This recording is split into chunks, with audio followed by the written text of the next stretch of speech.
Hello everyone, आज का हमारा टॉपिक है यूरिनरी सिस्टम। यूरिनरी सिस्टम में हमने इंट्रोडक्शन और किडनी का एनाटॉमी अपन ने ऑलमोस्ट देख लिया था। तो अपन ने कल क्या देखा था, किडनी जो होती है अपनी बीन शेप स्ट्रक्चर की होती है, इट मीन्स राजमा के जैसे होती है। इसका कलर होता है रेडिश कलर की होती है। इसकी लंबाई कितनी होती है, 10 से 12 सेमी ये लंबी होती है, 5 से 7 सेमी ब्रॉड होती है और 2 से 3 सेमी इसकी थिकनेस होती है, थिक होती है। इसका डायमीटर कितना होता है, सॉरी इसका 3D डायमेंशन देखें तो कितनी होती है, 2 से 3 सेंटीमीटर। ठीक है, उसके बाद इसका वजन देखें, वेट देखें तो कितनी होती है, 150 ग्राम जो होती है वो मेल के अंदर होती है और 135 ग्राम फीमेल के अंदर होती है। फीमेल का किडनी का वेट 135 ग्राम होता है। फिर अगर लोकेशन देखें तो किडनी जो होती है वो पोस्टीरियर एब्डोमिनल वॉल या फिर dorsal side of abdominal wall के अंदर सिचुएटेड रहती है, लाइक दिस यहाँ पे। उसके बाद किडनी को एक्सक्रीटरी ऑर्गन कहा गया है, मेनली एक्सक्रीटरी ऑर्गन किडनी के को कहा गया है। वैसे तो हमारी बॉडी में बहुत सारा एक्सक्रीटरी ऑर्गन है, जैसे लीवर से बाइल सिक्रीशन होता है, स्टमक से अपना स्टूल एंड फिकेसिस सिक्रीशन होता है, उसके बाद रेस्पिरेटरी सिस्टम से in the form of gas exchange होता है, but mainly excretory organ kidney को बोला गया है। उसके बाद किडनी जो होती है वो 1 on each side of vertebral column के सिचुएटेड रहती है। ये आपकी वर्टिबल कॉलम है, दोनों साइड में यहाँ पे किडनी सिचुएटेड रहती है। राइट किडनी जो होती है उसके आगे लीवर होता है, लेफ्ट किडनी के आगे आपके स्प्लीन होता है। राइट किडनी जो होती है वो थोड़ी सी स्लाइटली लोअर होती है देन लेफ्ट किडनी। इसकी क्या वजह है कि इसकी ये वजह होती है कि लीवर के प्रेशर की वजह से राइट किडनी जो होती है वो थोड़ी सी नीचे हो जाती है। उसके बाद है किडनी जो होती है बिलो द डायफ्राम सिचुएटेड रहती है। फिर अपन ने इसका इंटरनल स्ट्रक्चर देखा, तो इंटरनल स्ट्रक्चर अपन ने देखा था, किडनी को हमने 2 जोन में डिवाइड किया था। बाहर के जोन को अपन ने कॉर्टेक्स बोला था, इंटरनल जोन को अपन ने मेडुला बोला था। ये इंटरनल जोन मेडुला। अब इंटरनल जोन नॉर्मल स्ट्रक्चर नहीं होता है, ये सेवरल कॉन शेप स्ट्रक्चर लिए हुए होता है, ऐसे कॉन शेप स्ट्रक्चर होते हैं। ये cone shape structure as a pyramid दिखाई देते हैं, इसलिए इनको बोला है रीनल पिरामिड्स। ठीक है, ये एक किडनी में इनकी क्वांटिटी कितनी होती है, इनकी संख्या कितनी होती है, 18 से 20 होती है। ठीक है, फिर ये रीनल पिरामिड्स के बीच की जगह, ये ब्लू जो आपको जगह दिख रही है, ये होती है आपकी रीनल कॉलम, ये होती है रीनल कॉलम। ठीक है, उसके बाद ये छोटे छोटे डक्ट जो आपको राउंड में दिख रही है उसको हमने कहा है माइनर कैलिसिस। जो रीनल पिरामिड है आगे जाके मर्ज हो जाते हैं माइनर कैलिसिस, देन माइनर कैलिसिस से ये जो आपको दिख रहा है ये होता है मेजर कैलिसिस। माइनर कैलिसिस आगे जाके मर्ज हो जाती है मेजर कैलिसिस। तो माइनर कैलिसिस भी 18 से 20 होगी और मेजर कैलिसिस जो होती है वो 3 से 5 होती है। ठीक है, उसके बाद फिर आता है आपका पेल्विस, देन हाइलम से फिर आ जाता है यूट्रस, यूरेटर्स। ठीक है, पेल्विस देन हाइलम के बाद यूरेटर्स। फिर आज अपन देखते हैं यूरेटर्स की एनाटॉमी। यूरेटर्स को मैंने आपको कल बताया था, यूरेटर्स का फंक्शन सिर्फ इतना होता है कि ये क्या करता है, यूरिन को ब्लैडर तक ले जाने का काम करता है, कन्वे करने का काम करता है। तो इसकी लंबाई कितनी होती है, 6 सेंटीमीटर इसकी लंबाई होती है और इसका डायमीटर होता है 3 सेंटीमीटर। ठीक है, उसके बाद अपन एनाटॉमी देखते हैं किसकी, ब्लैडर की। ब्लैडर के एनाटॉमी देखने के लिए आपको बताओ कि ये जो होता है रफली पियर शेप स्ट्रक्चर होता है। रफली पियर शेप स्ट्रक्चर होता है, इट मीन्स कि इसकी आकार, इसका स्ट्रक्चर डिपेंड करता है किस पे, कि ब्लैडर के अंदर कितना यूरिन फिल हुआ है। तो ये यूरिन के वॉल्यूम पे डिपेंड करेगा कि ब्लैडर का क्या स्ट्रक्चर है। ठीक है, तो कैसे, जैसे अगर ब्लैडर फुल हो गया तो ब्लैडर का आकार बड़ा हो जाएगा और जैसे ही इम्पटी हो गया तो ब्लैडर का आकार क्या हो जाएगा, पिचक जाएगा। उसकी वजह से अपन बोलते हैं कि इसका आकार फिक्स नहीं होता है, बट बट इसको रफली अपन पीयर शेप का बोल सकते हैं या नाशपाती के आकार का बोल सकते हैं। उसके बाद इसके बाहर लाइन होती है, 3 लेयर होती है। यहाँ पे ऐसे 3 लेयर होती है। सबसे बाहर की लेयर होती है लूज कनेक्टिव टिश्यू की। लूज कनेक्टिव टिश्यू की लेयर होती है। तो आपको पता ही है कि कनेक्टिव टिश्यू क्या काम करती है, किसी भी ऑर्गन को अपने लोकेशन पर बना के रखता है, होल्ड करके रखता है, सिचुएटेड करके रखता है।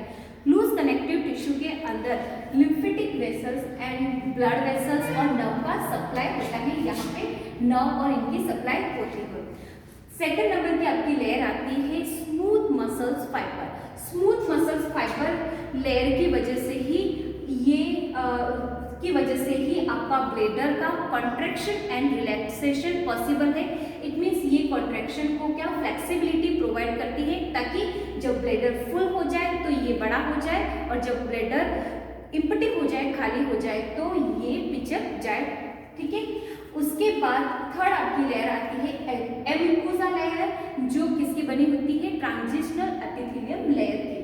उसके बाद अपन देखते हैं ब्लेडर का वॉल्यूम कितना होता है, इसकी कैपेसिटी कितनी होती है। तो 600 से 800 ml यूरिन इसके अंदर भर सकता है, इसकी इतनी कैपेसिटी होती है। बट 300 से 400 ml पर उस पर्सन को मर्ज हो जाएगा, उस पर्सन को मर्ज हो जाएगा कि आपको यूरिन का क्या करना है, पास आउट करना है। उस पर्सन को सिग्नल मिल जाएगा कि यूरिन को पास आउट करना है। ठीक है। उसके बाद आता है अब अपन इसका इंटरनल स्ट्रक्चर देखें तो इसके इंटरनल स्ट्रक्चर में 3 ऑरिफिसेस होते हैं। इट मीन्स 3 ओपनिंग होती है। 2 ओपनिंग जो होगी वो किसकी होती है, यूरेटर्स की होती है। ये यहाँ पे यूरेटर्स आ रहे हैं, तो 2 ओपनिंग जो होती है वो किसकी होती है, यूरेटर्स की होगी। और थर्ड जो ओपनिंग होती है वो किसकी होती है, लोअर यूरिथ्रा की। ठीक है। थर्ड जो ओपनिंग होती है वो किसकी होती है, लोअर यूरिथ्रा की। इस तरह तीनों ऑरिफिसेस मिलकर क्या बनाते हैं, ब्लेडर के अंदर एक ट्रायंगल शेप बनाते हैं, एक ट्रायंगुलर शेप बनाते हैं। ठीक है। उसके बाद अब देखेगी अपन देखते हैं urethra. Bladder is complete, then urethra. Urethra जो होता है वो कहाँ से कहाँ तक सिचुएटेड रहता है, तो यूरिथ्रा जो है एक्सटेंड नेक ऑफ ब्लेडर। ठीक है। ये जो ब्लेडर का नेक है वहां से एक्सटर्नल स्फिंक्टर तक आपका यूरिथ्रा सिचुएटेड रहता है। ठीक है। अब अपन देखते हैं स्फिंक्टर के बारे में। ठीक है। आपके इसमें 2 प्रकार के स्फिंक्टर है, एक तो इंटरनल स्फिंक्टर होता है, एक एक्सटर्नल स्फिंक्टर होता है। इंटरनल जो स्फिंक्टर होता है वो यूरिन के फ्लो को ब्लेडर से अंडर वॉलेंट्री कंट्रोल करता है। इट मीन्स कि यूरिन यहाँ से यहाँ ब्लेडर से यूरिथ्रा में आने के लिए गार्डेड करता है। इसका गार्डेड कौन करता है, internal sphincter. Then external sphincter का काम क्या होता है, एक्सटर्नल स्फिंक्टर इंटरनल एनवायरनमेंट में जो यूरिन पास आउट हो रहा है उसको कंट्रोल करता है। तो अपन देखते हैं इंटरनल स्फिंक्टर जो होता है वो आपका अंडर वॉलेंट्री कंट्रोल में नहीं होता है। ठीक है। देन एक्सटर्नल जो स्फिंक्टर होता है वो आपका अंडर वॉलेंट्री कंट्रोल में होता है। ठीक है। इसकी फिजियोलॉजी जब अपन फिजियोलॉजी क्लास पढ़ेंगे तब पढ़ेंगे, बाकी ये एनाटॉमी तक यहाँ तक है। ठीक है। Internal sphincter then external sphincter. ठीक है। इसके बाद अपन देखते हैं नेफ्रॉन का स्ट्रक्चर। किडनी में अपन ने कौन कौन से ऑर्गन कर लिए, किडनी कर लिया, देन यूरेटर्स कर ली, फिर ब्लेडर कर लिया, यूरिथ्रा कर लिया, फिर अब देखते हैं अपन नेफ्रॉन के बारे में। नेफ्रॉन जो होता है आपका शुरू का पार्ट इसका कैसा होता है, कप लाइक स्ट्रक्चर होता है। ये जैसे आपको कप दिख रहा है ऐसा कप लाइक स्ट्रक्चर होता है, जिसे अपन बोलते हैं बोमेन्स कैप्सूल और ग्लोमेरुलर कैप्सूल। जिसे क्या बोलते हैं, Bowman's capsule then glomerular capsule. ये बोमेन कैप्सूल बहुत सारी कैपिलरी को होल्ड किए होता है। इट मीन्स इस बोमेन कैप्सूल के अंदर बहुत सारी कैपिलरी नेटवर्क आ रहा है, कैपिलरी का जाल आ रहा है। जैसे बोल सकते हैं कि एक बाउल में नूडल्स पड़े हुए हैं, लाइक वैसा ही स्ट्रक्चर दिखता है। ठीक है। तो ये कैपिलरी किसकी आ रही है, वो ही आ रही है जो रीनल आर्टरी थी, जो आपकी किडनी को ब्लड सप्लाई कर रही थी, वो ही ये कैपिलरी का जाल आ रहा है इट मीन्स कि ये जो पार्ट है वो किसका पार्ट है, रीनल आर्टरी का, जो आगे आके कैपिलरी बनाती है, एक जालनुमा गुच्छा बनाती है, जिसे अपन बोलते हैं एफरेंट आर्टरियोल्स। ठीक है, इसके बारे में भी आपको फिजियोलॉजी के अंदर मैं बताऊंगी और डिटेल में। इसको बोलते हैं अपन एफरेंट आर्टरियोल्स। ठीक है, ये आगे जाके इससे कुंडलीनुमा बनाती है, गुच्छा बनाती है, फिर इफरेंट आर्टरियोल के माध्यम से बाहर निकल जाती है। ठीक है, फिर इसको क्या बोला, जो ये कैपिलरी का नेटवर्क आ रहा है, कैपिलरी का जाल आ रहा है, उससे बोला है ग्लोमेरुलस। कॉम्प्लेक्स स्ट्रक्चर को अपन ने बोला ग्लोमेरुलार, और ये जो कैपिलरी का नेटवर्क आ रहा है उसे बोला है ग्लोमेरुलस। फिर आगे जाके ये प्रॉक्सिमल कॉन्वोल्यूटेड ट्यूब्यूल में कन्वर्ट हो जाता है। प्रॉक्सिमल कॉन्वोल्यूटेड ट्यूब्यूल आता है, इसमें ट्यूबुलर पोर्शन आता है। प्रॉक्सिमल कॉन्वोल्यूटेड ट्यूब्यूल इसलिए बोला क्योंकि ये वोमेन्स कैप्सूल के जस्ट पास में है, इसलिए इसको बोला प्रॉक्सिमल कॉन्वोल्यूटेड, इसलिए बोला क्योंकि ये कुंडली नुमा होता है उस वजह से। देन ट्यूब्यूल, ये ट्यूब्यूल शेप में होता है उस वजह से। फिर आता है आपका लूप ऑफ हैनले। ये जो ट्यूब होती है आपकी यू आकार की होती है। ठीक है, फिर आपका आता है डिस्टल कॉन्वोल्यूटेड ट्यूब्यूल। ये है आपका डिस्टल कॉन्वोल्यूटेड ट्यूब्यूल। डिस्टल इस वजह से कि ये वोमेन्स कैप्सूल से दूर है उस वजह से डिस्टल। कॉन्वोल्यूटेड मीन्स ये भी कुंडलीनुमा होता है इसलिए कॉन्वोल्यूटेड। देन ट्यूब्यूल्स, ये ट्यूब जैसा है। फिर ये डिस्टल कॉन्वोल्यूटेड ट्यूब्यूल आगे जाके एक कलेक्टिंग डक्ट में अपना यूरिन ड्रेन करता है। ठीक है, अब इस ग्लोमेरुलस में ब्लड प्रेजेंट है, क्योंकि मैंने पहले ही बोला ये आर्टरी आके ही आगे कैपिलरी का जाल बना रही है, इसमें ब्लड प्रेजेंट है।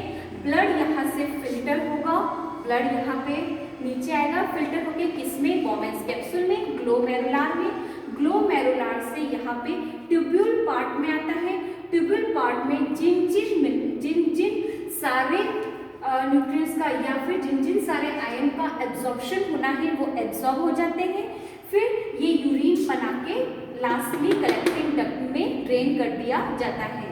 ठीक है, उसके बाद अपन देखते हैं नेफ्रॉन जो होता है वो उसका ग्लोमेरुलस का पार्ट या जो ये कॉम्प्लेक्स स्ट्रक्चर दिख रहा है वो वाला पार्ट, और दोनों ट्यूब्स मीन्स ये वाला भाग और दोनों ट्यूब्स ये वाला भाग।